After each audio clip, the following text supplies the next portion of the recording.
Okay, this next video, real quick, we about to get into the waters of cleansing, waters of lustration, power of Duma. Let's get into that. Red heifer it is. Let's go. Shalom L'Chaim, purified drinking water that God is out there. Shouts out to the Soul Tribe. Support the people, not the cause, man. Cue that music I like.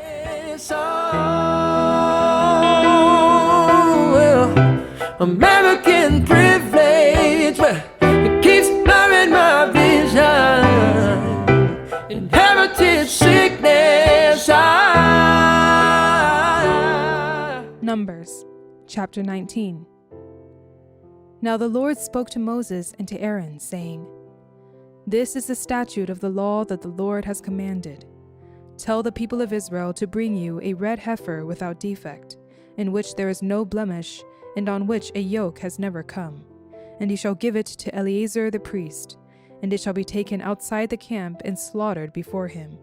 And Eleazar the priest shall take some of its blood with his finger, and sprinkle some of its blood toward the front of the tent of meeting 7 times.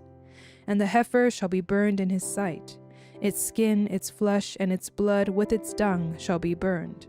And the priest shall take cedar wood and hyssop and scarlet yarn, and throw them into the fire burning the heifer. Then the priest shall wash his clothes and bathe his body in water, and afterward he may come into the camp. But the priest shall be unclean until evening. The one who burns the heifer shall wash his clothes in water, and bathe his body in water, and shall be unclean until evening. And a man who is clean shall gather up the ashes of the heifer, and deposit them outside the camp in a clean place. And they shall be kept for the water for impurity for the congregation of the people of Israel. It is a sin offering. And the one who gathers the ashes of the heifer shall wash his clothes, and be unclean until evening. And this shall be a perpetual statute for the people of Israel, and for the stranger who sojourns among them. Whoever touches the dead body of any person shall be unclean 7 days. He shall cleanse himself with the water on the 3rd day, and on the 7th day, and so be clean.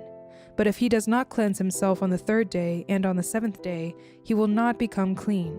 Whoever touches a dead person, the body of anyone who has died, and does not cleanse himself, defiles the tabernacle of the Lord, and that person shall be cut off from Israel. Because the water for impurity was not thrown on him, he shall be unclean. His uncleanness is still on him. This is the law when someone dies in a tent. Everyone who comes into the tent and everyone who was in the tent shall be unclean 7 days, and every open vessel that has no cover fastened on it is unclean. Whoever in the open field touches someone who was killed with a sword, or who died naturally, or touches a human bone or a grave, shall be unclean 7 days. For the unclean they shall take some ashes of the burnt sin offering, and fresh water shall be added in a vessel. Then a clean person shall take hyssop, and dip it in the water, and sprinkle it on the tent, and on all the furnishings, and on the persons who were there, and on whoever touched the bone, or the slain, or the dead, or the grave. And the clean person shall sprinkle it on the unclean on the 3rd day and on the 7th day.